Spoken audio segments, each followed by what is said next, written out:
शेतकरी मित्रांनो नमस्कार.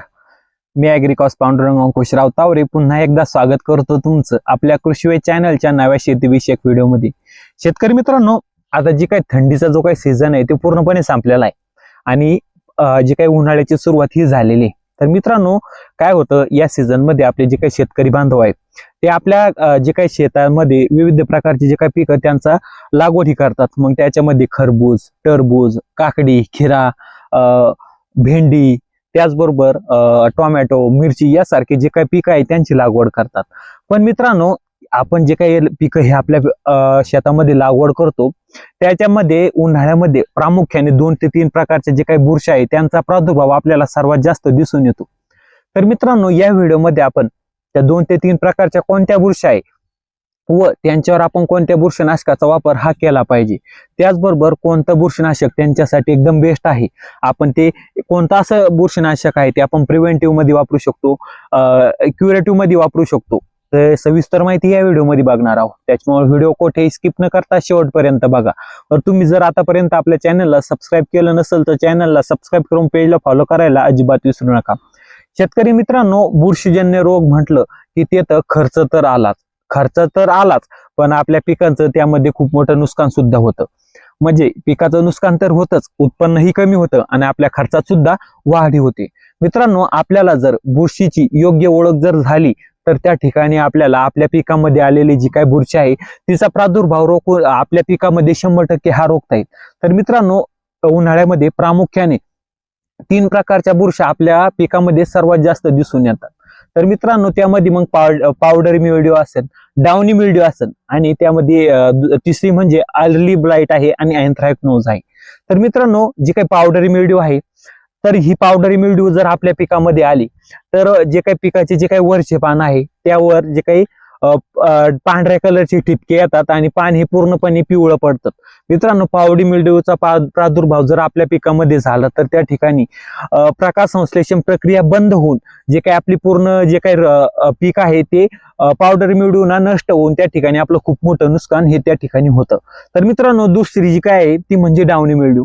मित्रांनो, आपल्या पिकामध्ये जर एखाद्या ठिकाणी पानं हे करपल्यासारखे दिसले, जळाल्यासारखे दिसले तर आपण समजून घ्यायचं की आपल्या पिकामध्ये जी काही डाउनी मिल्ड्यूचा प्रादुर्भाव हा झालेला आहे.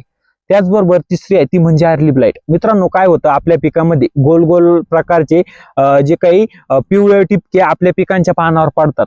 तर मित्रांनो, हे टिपके जर आपल्या पानावर दिसले पिकांच्या तर त्या ठिकाणी समजून घ्यायचं की त्या ठिकाणी अर्ली ब्लाइटचा प्रादुर्भाव आपल्या पिकामध्ये झालेला आहे. आणि चौथी म्हणजे अँथ्रॅकनोज बुरशी. मित्रांनो, ह्या बुरशीचा प्रादुर्भाव झाल्यावर आपल्या पिकांच्या मध्येच जे काही काळ्या प्रकारचे टिपके हे त्या ठिकाणी दिसून येतात. तर मित्रांनो, त्या ठिकाणी आपण समजून घ्यायचे की आपल्या पिकामध्ये अँथ्रॅकनोजचा प्रादुर्भाव हा झालेला आहे. मित्रांनो, अँथ्रॅकनोज ही जी काही बुरशी आहे त्याचा प्रादुर्भाव सहसा टरबूज आणि खरबूज पिकावर सर्वात जास्त त्या ठिकाणी दिसून येतो. तर मित्रांनो, ह्या झाल्या बुरशा. त्यासाठी आपण कोणते कीटकनाशक हे वापरू शकतो. मित्रांनो, या ज्या काही बुरशा आहेत 3 प्रकारच्या, पावडर मिल्ड्यू, अर्ली ब्लाइट आणि अँथ्रॅकनोज, याच्यासाठी आपण 3 प्रकारचे जे काही केमिकल फंगिसाइड म्हणजेच बुरशीनाशक बघणार आहोत. त्यामध्ये आपण ते प्रिव्हेंटिव्ह मध्ये सुद्धा वापरू शकतो, क्युरेटिव्ह मध्ये वापरू शकतो आणि इरॅडिकेटिव्ह मध्ये सुद्धा वापरू शकतो. म्हणजे आपण ते रोग आल्यावर सुद्धा वापरू शकतो, रोग पसरू नये म्हणून सुद्धा वापरू शकतो आणि आपल्या पिकामध्ये रोग हा येऊ नये म्हणून त्या ठिकाणी ते बुरशीनाशकाचा वापर त्या ठिकाणी करू शकतो. तर मित्रांनो, आपल्याला पहिले जे काही बुरशीनाशक आहे ते म्हणजे पावडर मिल्ड्यू साठी आपण जे काही ट्युबिकोनिओझोल आहे हे जे काही कंटेन असलेलं तुम्ही कोणतंही औषध त्या ठिकाणी घेऊ शकता.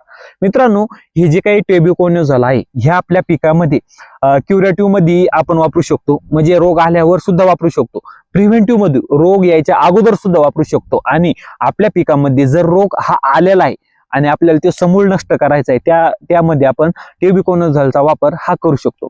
तर मित्रांनो, हे जे काही ट्युबिकोनिओझोल आहे हे आपण आपल्या कोणत्या बुरशीनाशकाचा समावेश त्यामध्ये करू शकतो. मग ते फॉलिक्युर आहे, नेटिव्ह आहे, ब्युनास आहे किंवा आदामा कंपनीचं जे काही शामीर आहे, या जे काही 4 प्रकारचे जे काही बुरशीनाशक आहे त्यांचा वापर हा आपण पावडर मिल्ड्यू थांबण्यासाठी हा करू शकतो.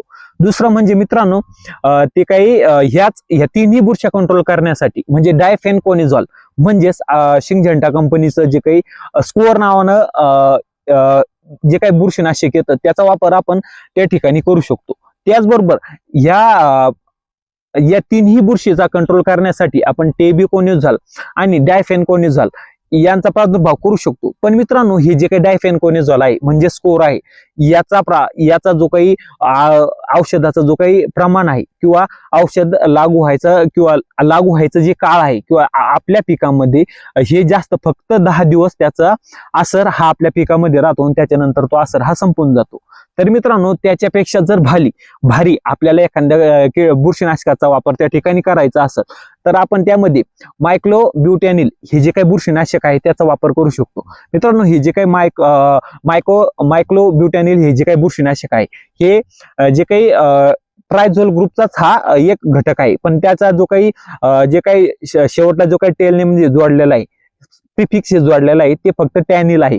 तर पण हे जे काही टॅनेझोल जे काही ग्रुप आहे त्याच ग्रुपचा आहे. पण मित्रांनो, याचे जे काही रिझल्ट आहे मायक्लोब्युटॅनिलचे हे प्रिव्हेंटिव्ह मध्ये सुद्धा वापरू शकतो, क्युरेटिव्ह मध्ये सुद्धा वापरू शकतो आणि त्याचबरोबर इरॅडिकेटिव्ह मध्ये सुद्धा त्या ठिकाणी वापरू शकतो. तर मित्रांनो, हे मायक्लोब्युटॅनिल हे जे काही बुरशीनाशक आहे ह्या आपल्याला बाजारामध्ये जे काही इंडेक्स नावाचे जे काही बुरशीनाशक येतं नागार्जुन कंपनीचं त्या ठिकाणी त्यामध्ये पाहायला मिळू शकतं. त्याच्यामुळे मित्रांनो, तुमच्या जर पिकामध्ये अँथ्रॅकनोज किंवा अर्ली ब्लाइट किंवा पावडर मिल्ड्यूचा जर प्रादुर्भाव हा झाला असेल, मित्रांनो आपण ह्या व्हिडिओमध्ये जे काही 3 प्रकारचे जे काही बुरशीनाशक हे सांगितलेलं आहे ते त्या ठिकाणी वापरून तुम्ही तुमच्या पिकावरील ह्या तिन्ही रोगांचा नायनाट त्या ठिकाणी करू शकता.